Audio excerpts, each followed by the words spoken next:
Hey there, welcome back to the weeblounge. I am Nick, and in this character spotlight, we are looking at the Cinderella edition of Makoto. With the second they announced this character, I knew I was going to go all in, I was going to get her, I was going to 5-star, and now I'm questioning whether or not that was a wise choice.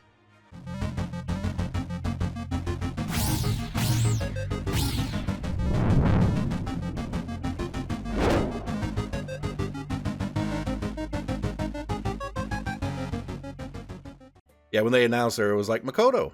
Okay, I need Makoto. I need to put Makoto at 5 stars. I didn't care. I didn't know any details, didn't research it like I always tell you guys to do, research your characters.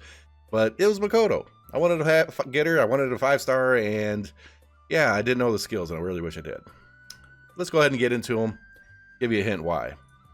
Skill number 1, Order of Chivalry. It increases the physical attack power of allies in her immediate vicinity. The more allies within this range, the greater the effect. So basically, she has a conditional buff that requires a lot of allies around her. Not just in your group in general, but around her in her immediate vicinity. So that's a little bit of a caveat that I don't really like, and it limits how you form a group. So there's a little downside right there, right off the bat. Skill number 2, Cruel Dance. It is a single target physical damage attack and physical defense down debuff. She will do more damage according to the number of allies around her. Okay, so this is another condition. It's like, I don't like that. Now the defense down mechanic I like. I really like the defense down. Any pure DPS that has a matching defense down mechanic or whatever, that's always good, because defense down stuff, it stacks. But in her case, it doesn't seem to be all that great. And I don't believe it actually stacks according to the allies around her, just the damage. So, meh? Alright, EX skill, you could only guess. It increases her physical attack power. If you happen to have her at 5 stars, it will greatly increase it. So that's kind of a given. That's across the board with all Makotos. Now her union burst, the Wolfen Rondo. Rondo is like a musical number or dance or something like that. I had to look it up. I really did. So Wolfen Rondo, Wolfen Dance, Wolf Dance. It increases the physical attack power and action speed of all allies within her immediate vicinity and does a large single target damage attack. The attack power buff increases depending on how many allies are in range. So this is a very conditional character. She basically needs a lot of people around her, and a lot of dance partners, I guess, if you're talking the Cinderella dance thing. So, yeah, that's kind of the nuance with this character, and it really, really affects who you're going to put with this character. So, let's go ahead, have her farm a spear, and I'll go over that a little bit more. Now, she doesn't have any kind of 6-star. That's pretty much to be expected. No unique equipment or anything like that.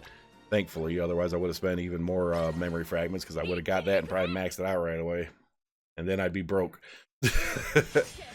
Alright, now, she does have the potential to do some good damage, but unfortunately this character has kind of like an overall A rating. In terms of like PvP, no, there's no reason to have her in PvP. And if you actually have allies that start to drop in the arena or whatever, her overall effectiveness starts to go down. So you don't want her anywhere near the arena. Luna Tower, stuff like that, and not so much. She's strictly PvE. You could probably make use of her in the Luna Tower and other things, but here's the whole thing. Like, that requirement for her to have all these other allied characters around her really hurts her. I mean, if it was some other different mechanic or something, this could be a much better character, but it requires allies. But here's the other thing, and I'm still kind of experimenting with this a little bit to see how high I can get it.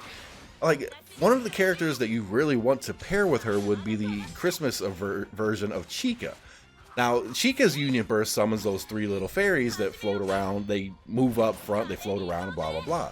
Well, as long as they're within range of Makoto, that actually counts as 3 more allies. So you can get exponential buffs out of her as long as those little spirits don't go croaking on you. So, there's that. There's Shinobu with the daddy skull. I hate that. I don't know why it's her daddy, but it's her daddy. It's what it is. But those count as allies. Some summoned characters count as allies. A few don't, but like at Christmas Chica's certainly does. Shinobu's little skull characters certainly does. And those are 2 offhand that I can remember that'll affect it. So if you like pick both of those characters up, threw her in the group, it's very possible to get some really huge buffs out of her. But here's the thing, like all those the skull, the little fairy things, spirit things, whatever the heck they are, you know, they all have really low hit points. They generally don't stick around for very long, and I don't know if it's worth doing. I'm going to experiment with it a little bit more on my little green dragon fight and everything, but whenever you have a character like this, and there's another character that has like that same kind of mechanic, the more allies on the field and such, it actually ends up making them rather poor because your choices of groups and fights that you can do are fairly limited. This character doesn't have any kind of flexibility. Like Christmas Chica is almost kind of a necessity, I would say, because of those little spirits that come out to help the buffs.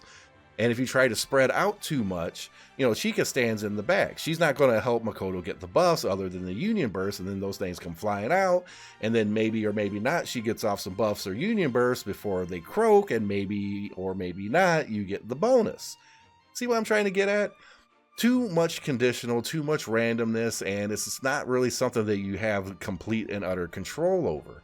Some fights it might work better, but you fight any boss that has any kind of AoE attack that's of decent measure, those little extra characters that come out usually get wiped out. So that kind of takes her away from that as well. You know, I was really hoping Makoto here would be a much better character, but sadly, it's one that you can pass on. You don't have to roll on her if you don't want to. Actually, I would recommend against rolling on her.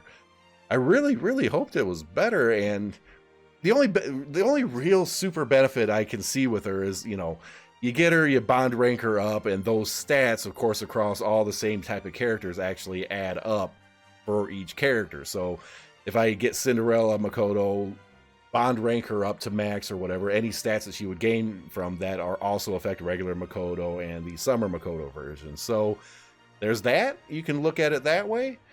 But overall, you know, especially if you don't have don't have both of those other characters, the increase is minor. It's not really worth it. I would say, unless you got the waifu status going, and it's Makoto. I had to have Makoto. I didn't care. I'm happy. I got Makoto. We're good. Like, share, subscribe, hit that notification button. But yeah, unfortunately, this character is more or less a pass. And I don't think we're going to get the Cinderella Maho. I'm just kind of throwing that out there. We're probably not going to get her, at least right now, because you got the Idolmaster rerun event coming up, and that's be a lot of frickin' banners. So I'm going to think, hopefully not. We'll see you in the next video.